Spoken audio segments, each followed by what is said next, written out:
song. Okay, we're gonna get started. Okay, Okay.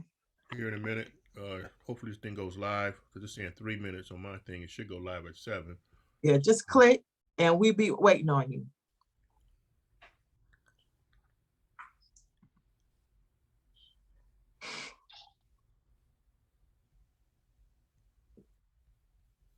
Okay. Think about that. My light's not bright to me, but it's okay. My ring light's broken. Is it on the brightest setting? Yep. Okay, here we go. All right. Well, praise the Lord. Hallelujah. And thank you, Jesus. It's around that time right here on KAZ Radio. Well, one of my most favorite shows, none other than Sisters of Leisure with Tracy and Michelle. Take it away, my sisters. Hello, everyone. It has been a great and amazing day. We have not been on because we were taking a reset. My birthday was on Mother's Day, and we just have not been. But now we have our guy who is coming on, which is great. He is totally in a different time zone, so we do apologize for the delay. But we are just so grateful to have you all on our podcast today. My name is Tracy, and I'm just one part of Sisters of Leisure, where we are living every day and seeking and understanding real events. And I am Michelle, the little sister. And we're just so happy to have you, David. David. Hold on, give him a minute. So we don't have any sponsors today? We don't have any sponsors today, but I'm just gonna show y'all my earrings. Now, this is Africa. And if you guys want some of these earrings, go on Amazon and get these earrings because they are absolutely adorable. Yes. You're muted, David. Mm-hmm. So while David is getting, everything together, you know what? First off, it is such an honor to have him on Sisters of Leisure because he is super talented. I had the pleasure of working with David. My sister and I had the pleasure of working with him. I do own a Yoni Steam suite, and he was able to make my beautiful Yoni Steam stools. And I have one of the seats here, and I'm going to show everybody the seat. And it is absolutely beautiful. And David is the owner of DJ.Woodscraft. He is where he creates beautiful custom woodcraft art and furniture. So David, thank you for coming on Sisters of Leisure. Are you able to hear me and speak to us right now? Yes, check. Can you hear me? Okay, perfect. You know what, David?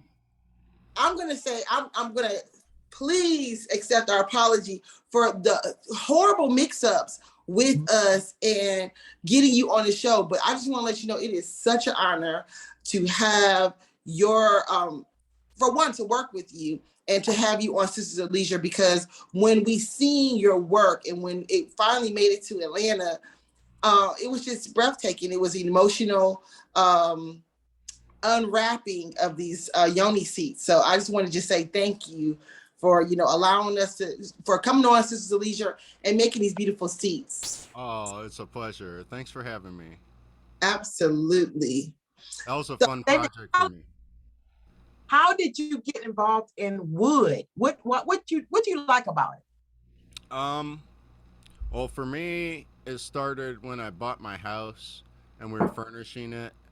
And I always appreciated live edge woodwork, and I started looking at like coffee tables, and then the prices that people were charging were just amazing. A coffee table was charging like anywhere upwards to like 5,000, and I was thinking to myself, well, if I cut out the middleman and did it myself, what would I need?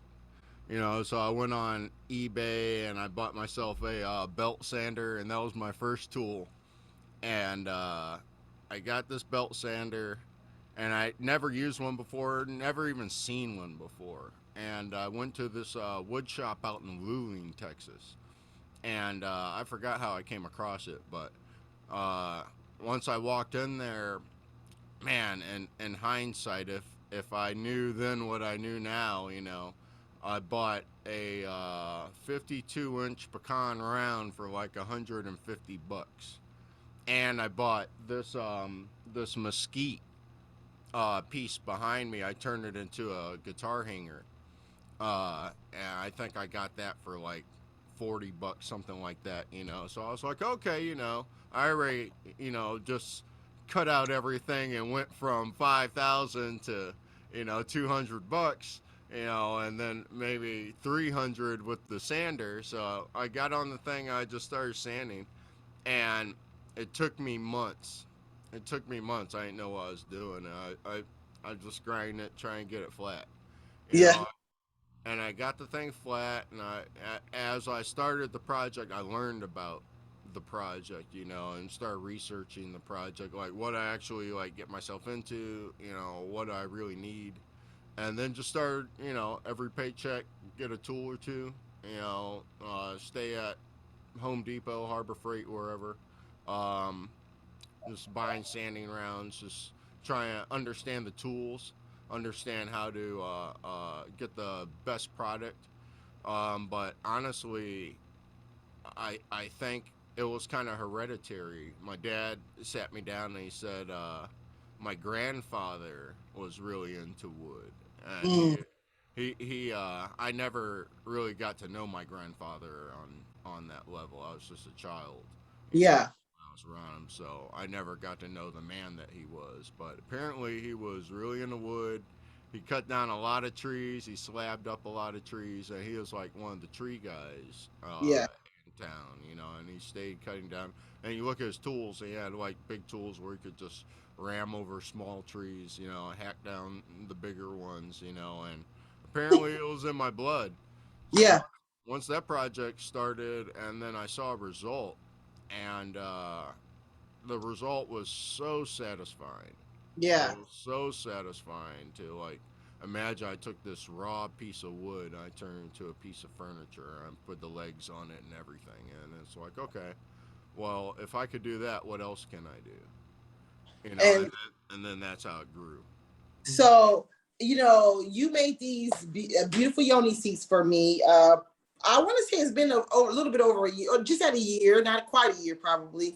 And when when I seen them, I'm like, who would have ever thought to take this wood and really use it as a yoni seat? So, but I have a question: do you cut down the wood like your grandfather, or are you just do you buy the wood from other places? Both. Oh, Yeah, I'm chainsawed up. If I love free, so if I can find somebody that's like, I want to get rid of some stuff, and I think I have the capacity to handle it. My truck is not huge, but I can fill it up or make trips or whatnot if it's in the vicinity. Then by all means, I have a few cut down trees in my backyard drying out now. mhm. But uh if I have to buy it, wherever. I, I I don't necessarily like look at it as like how you get the wood, as Yeah, far as like what is the wood? Is the wood like really good? Does it have character? Does it have personality? Is it, yeah, so it doesn't matter how I get it, whether I buy it or cut it down myself. If I cut it and I look at it and it's not speaking to me, I'll probably use it for firewood before I'll try and make a piece out of it.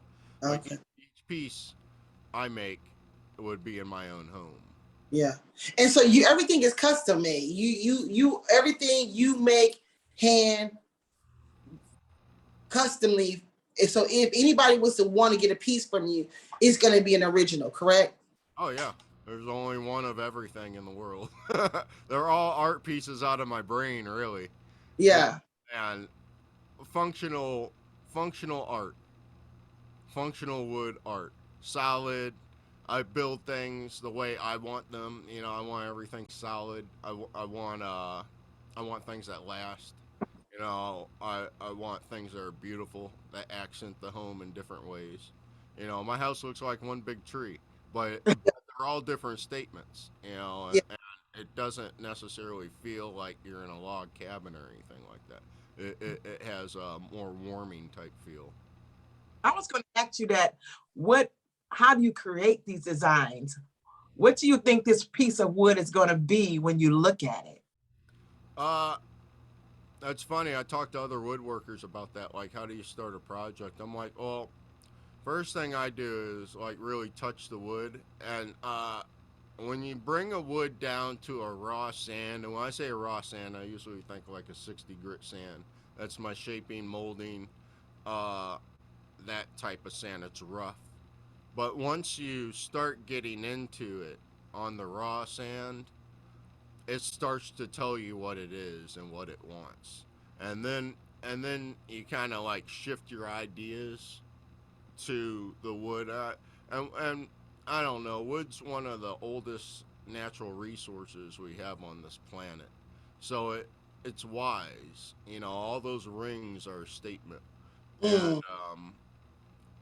their statement in growing and living and experiencing all those things. So a lot of times, if you tap into the project, and it's usually on that 60 grit sand, that raw sand, where you get all the bark off of it, all the things that aren't pretty to the eye but necessary for the life of the tree, and you get down into the actual meat of the tree, then it kind of lets you know what it wants to be. I had some mesquite pieces like this one. I left the bark on it because it just said, I want the bark on, and that's usually a no-no in woodwork. But 5 years later, the bark is still strong. It wanted to be a part of that piece, and, Yeah. and that's how mesquite is.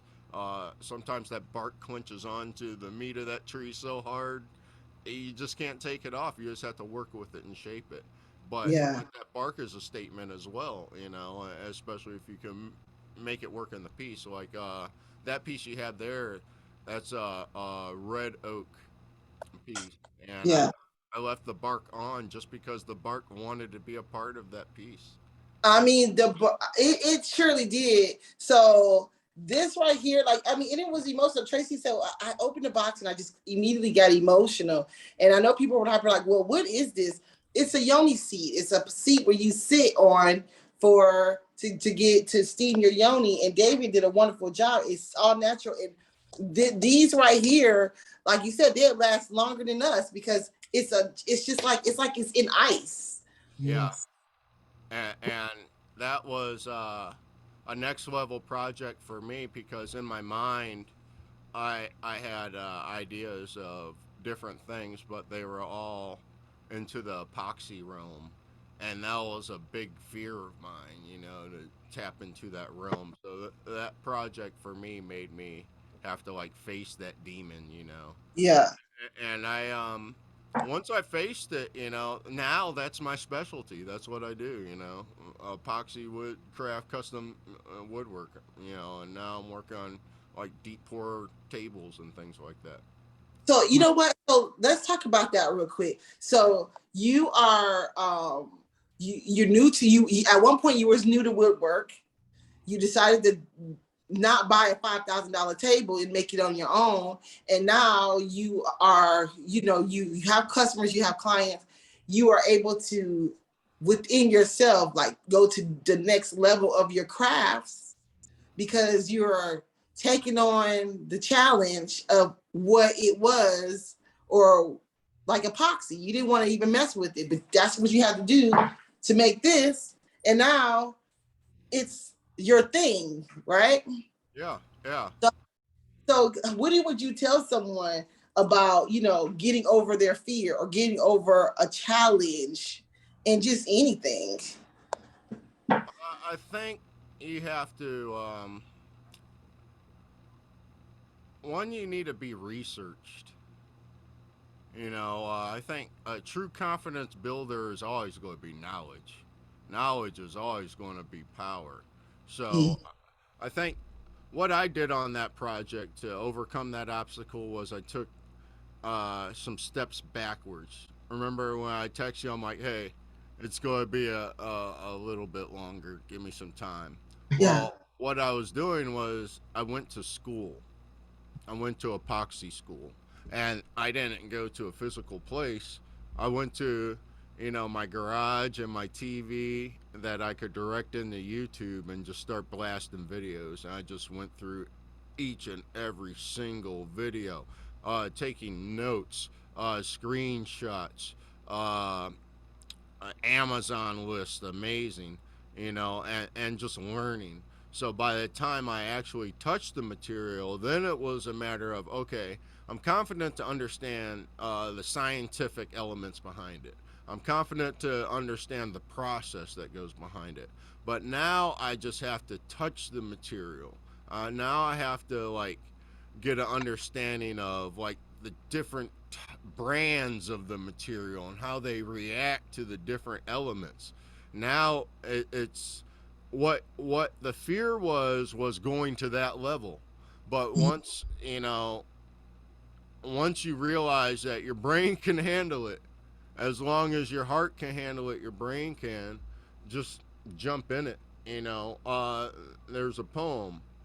Uh, there's a few poems, but it couldn't be done. That's one of my poems, Mhm. and one of the last stanzas of it is, there are thousands that will tell you it cannot be done, and there are thousands that will prophesy your failure. There are thousands that will point out to you one by one all the dangers that wait to assail you. But if you just buckle in with a bit of a grin, just take off your hat and coat and get to it. Start to sing as you tackle the thing that cannot be done, and you'll do it. Mm. And those are poems that I say to myself every morning, and lunch, dinner, in the middle of the night, and they're what drive that desire to find greatness, Mm. to really be able to not just appreciate other people's, but be able to look them in the eye. I'm a big looker in the eye. I'm not good at looking at the ground. Yeah. I have to. I don't want to look over you. I don't want. But I want to be able to look you in the eye. I want each piece to be able to stand with whoever. Throw it in the octagon with whoever. Put the belt up. Let's see Yeah. what you got. And I'm not that deep into the game. Yeah. Like you said, but I think going back to that education, I'm constantly learning. I'm constantly watching. The Czech, the Russians. Oh my goodness, their woodwork is phenomenal. It's Yeah. on a completely different level from what we're doing over here. And most Yeah. of our woodwork is coming out of the Pacific Northwest. It may be sparsed out around the country, but you don't have a whole lot of people. I mean, they're pushing the envelope, and it's always going to be gorgeous and beautiful. But my goodness, it's I want to be one of those bar pushers, and that's it's a hard thing to do because everything's kind of been done already. We're just Yeah. throwing out different variations of what has already been successful. But if we could find a way to reformat that into a unique idea, and present it in that way, and that's just really what I try and do with my woodwork. When I look at something or get an idea, I just let my brain flow with it. I let my artistic brain flow with it. Let me Yeah. ask you a question. What kind of furniture have you made? I made benches, desks, chairs, coffee tables, side tables, um, Yoni stools. yoni Yeah. stools, This is a piece of furniture. yeah, a lot of kitchenware, Mhm. uh, and that seems to be pretty popular. The kitchen stuff, even like the tables and things like that.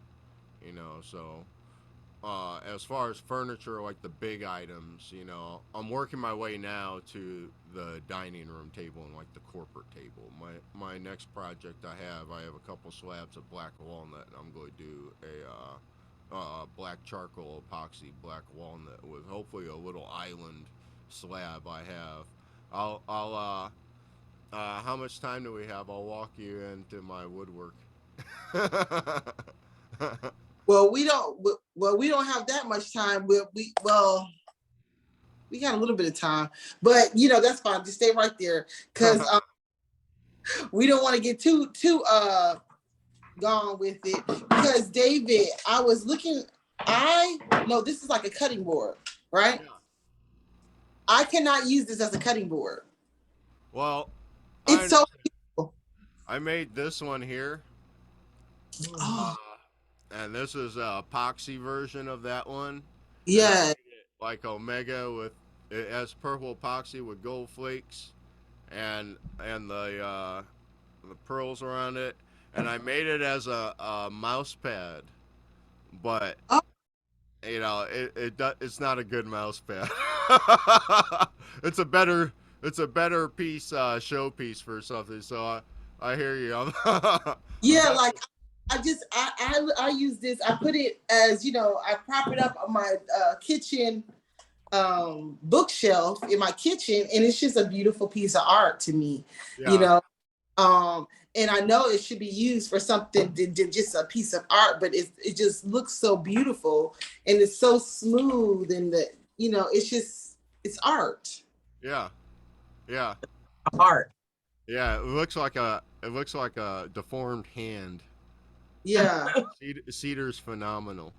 Oh, It's yeah. such a yeah, that's cedar. It's such a statement wood when you really get into all the notches and the beetle holes. Some of my favorites are I love cedar, and it's a versatile wood, and it could take the elements very well. So your fencing is made out of cedar. Um, a lot of outdoor high end furniture is made out of cedar or pine. Pine is on the low end, but cedar is going to be like your high end or for outdoors when you see a nice cedar fence lined up. Oh man, that's a gorgeous sight, Yeah. especially if they planed it down properly, and let the grain really poke through it. But it's durable, so it could withstand the elements. Oak is a beautiful wood too. Out of those seats, I did two live oak, and those are the dark ones, the really Mhm. big ones. Then I did white oak, and those are the blonder ones, and then the red oak, the one that you had there with the bark on. And Yeah. those three variations of oak are such a beautiful statement, aren't they? They're all the same species, three completely different complexities of the wood, Yeah. and they're different grains. They all say different things. Yes, they My They're do. favorite was alive. yes, they're very heavy and sturdy. Yeah, Yeah. yeah, yeah, That they are. This one right here is the one I picked up because I can actually hold it. But yeah, the other ones you gotta really take some time and pick it up because it's so heavy, it's so sturdy, it's such a good quality. And everyone that sees these absolutely love it. But I have a question. Is this right here, is this cedar too? yeah. That's cedar. Okay. That's a cedar charcuterie board. Yes, yes. And David made this right here also. That's his brand. Nice. Yeah, I mean, he just so talented with his artwork, with his, crafts. It's just absolutely amazing. I just love it. But I have a question. So do you have a person that you admire, that you follow, someone that you might, when you go and do your research, you kind of go directly to their page, or do go to them, or are you just like, I got this? Oh, a couple people. It depends on the project because it seems like everybody out there kind of specializes in something different.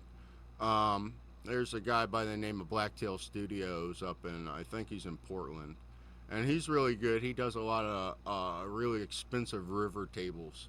Um, he'll get slabs that are upwards of 2,500 to 7-8 thousand just for the wood raw. With the Mm. work on and everything.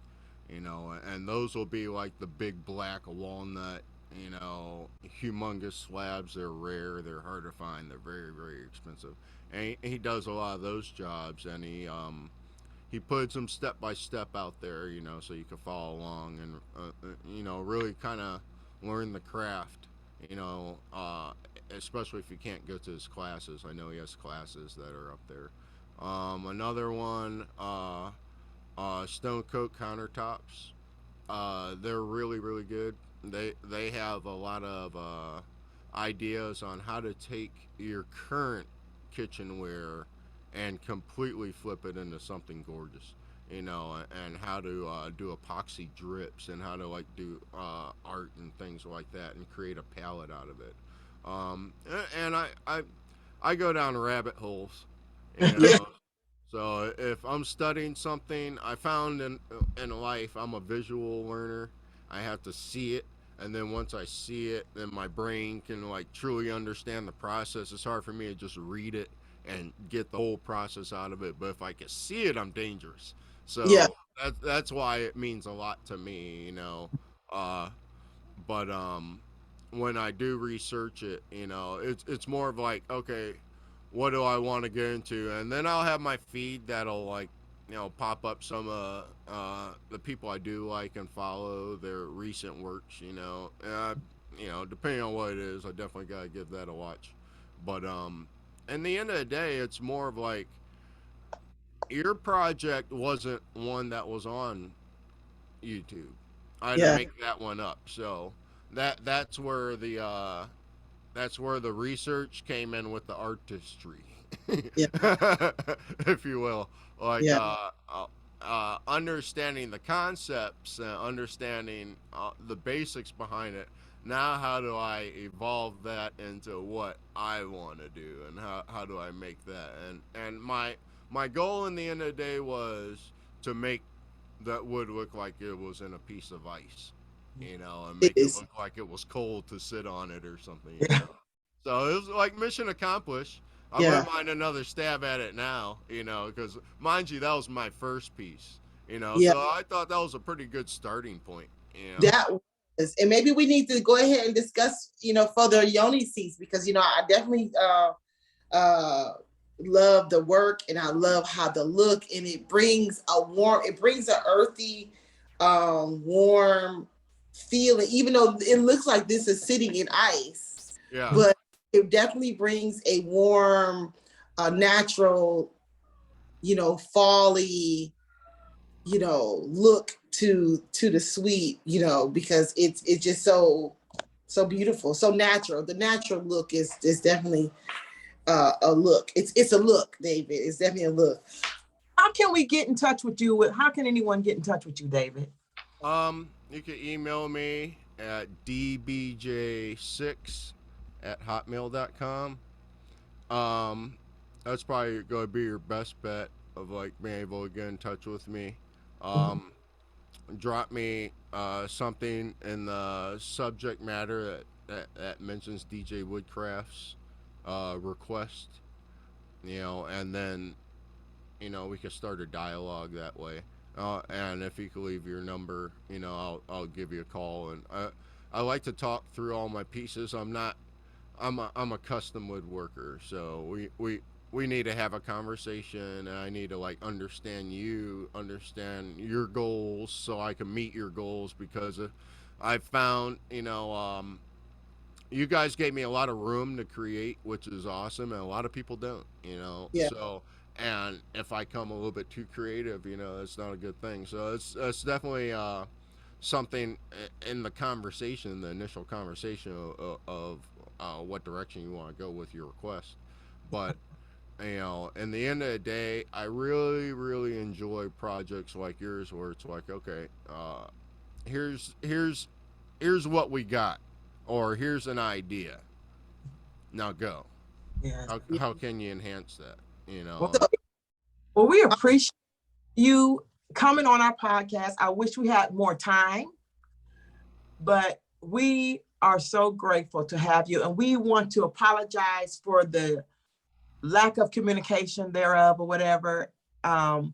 It was off. We were off by a week. And then the holidays came. Then my birthday came. It was just, we appreciate you just being patient with us. Oh, no, I Yeah. completely understand. Ever since I became a father, I'll never hold anybody's feet to the fire for scheduling. Things happen, things pop up. I'm just thankful to be here, thankful to have my work and my art appreciated to the point of where you'd invite me on this podcast. That's just huge for me. And Well, we invite you again because I got to get some more wood from you. So, I want to talk to you about another project. But just one more time, DVJ6. D is